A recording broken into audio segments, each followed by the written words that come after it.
My name's Gerald Peters, and I'm on a mission to share with as many people will listen my belief that anybody, regardless of age, race, or current financial situation, can become rich in America.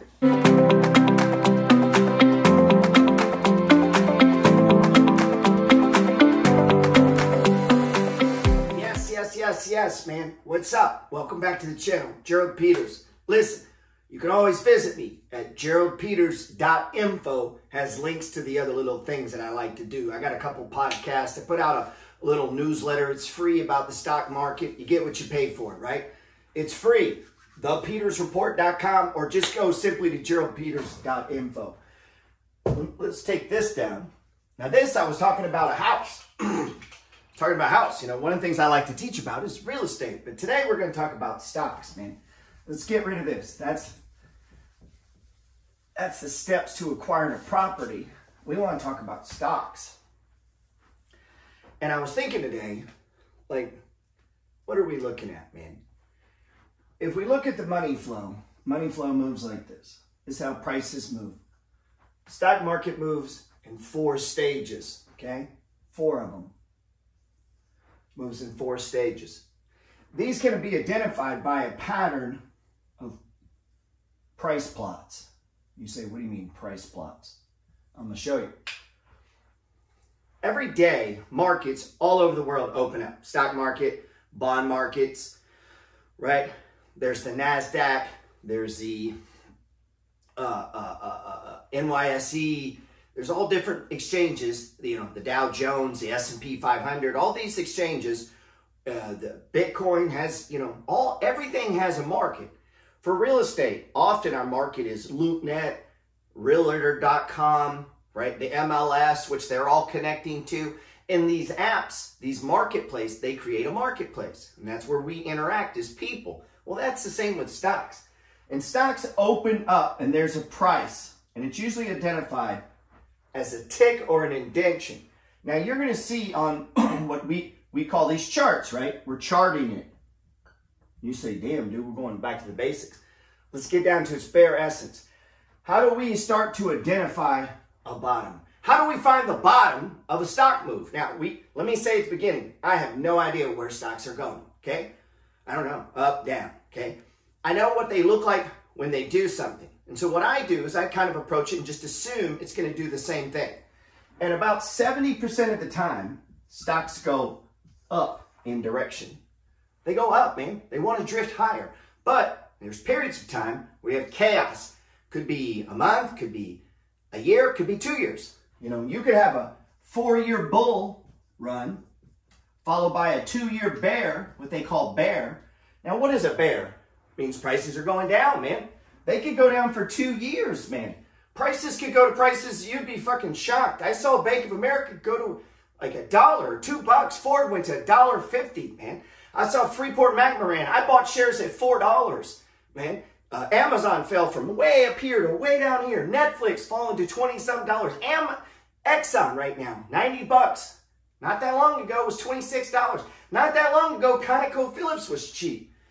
Go look at Campbell's. Campbell's is like a super stock now. Go look at it. Now it's going up. And you go, what do you mean? I mean, this shit cycles, man. Goes around and round. What's in favor? What people are willing to buy, right? And you go, what do you mean? What about Doge? What about Shiba? What about Bitcoin? Right? What about oil? It's going up now, right? What about steel stocks? Biotechs?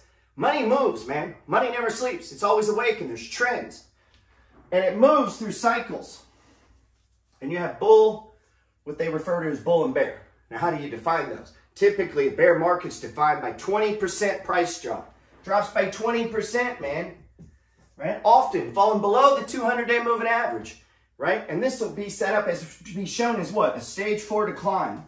Now, into a bear market, do a stage 4. Maybe it comes and breaks out and runs up a little. And then it goes into another stage 4. And then it breaks. They call those what? Relief rallies. Oh, that's just a breakout in a downtrend. You ever heard of that? And so there's people who have they see the market on different levels and different time frames. Bulls, bears, rallies, not rallies. secular, is it a secular bull market? And so people will look at the markets in different time frames. But the market opens, and I use a bar, and the tick over here is where price actually opens, and the tick over here is where the price closes. This is the low of the day. This is the high of the day, okay? Open, close.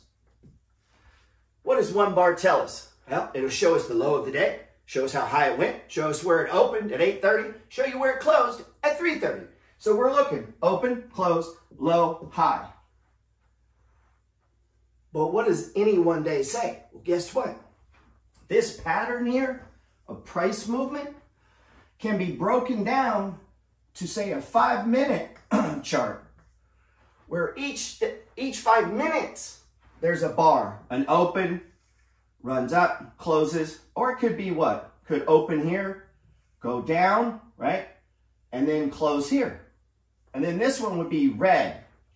You'd have a red candle, right? And on my charts, it's a black candle.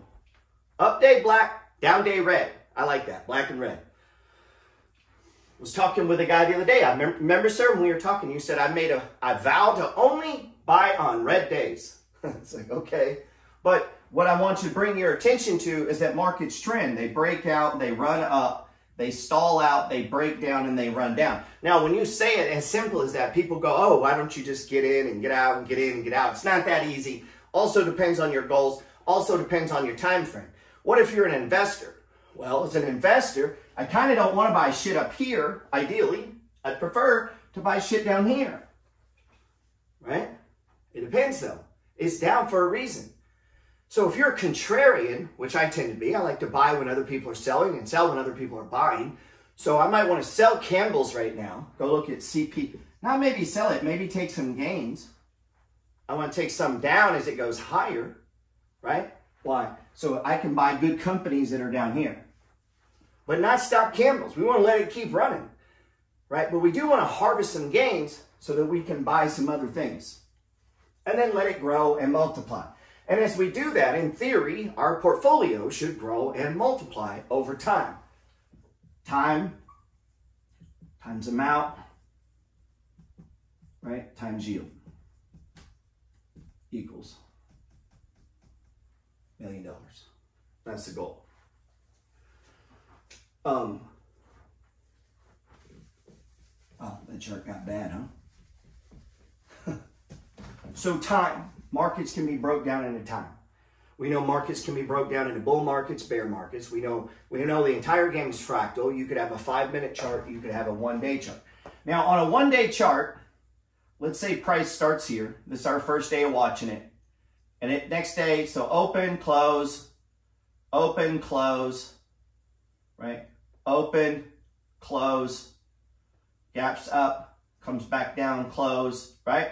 And it just keeps doing this weird back and forth. Wait, starts to go up, closes back down here though. And then boom, close, next day, close, open. What do we see? Price is broken. Price is broken, right? Price is broken. And one day in and of itself doesn't tell us a lot, but it could, depending on when the 1 day appeared. But if the 1 day is inside of a box or a movement of price, this is the value that information, visual representation of the stock, the open and the close, and getting the bar, or maybe some of you are using candlesticks, which tell you the same thing. The open, the close, the high, and the low. Candlesticks tell you the same thing as bars. I like bars. Guy trained me to use bars. I use bars. It's the cumulative number of bars. We're looking at increments of 5-day moving average, which you need what? 5 bars. 10-day moving average, which you need what? 10 bars. And 20-day moving average, which means you need 20 bars. And so we need to get into 20 plus to even begin to look at the pattern of the money flow, right? So we have to be in tune with the last 20 bars so that it triggers our indicators, it gives us chart patterns, gives us enough data that we can make an assessment, bull, bear, breakout, uptrend, downtrend. What is our time frame? What kind of decision we want to make? Hey, stay with me. If you'd like to see more videos on charting and some of my just thinking and talking and big whiteboarding stock charts, let me know, man, and I'll do some more of these, okay? Thanks for watching.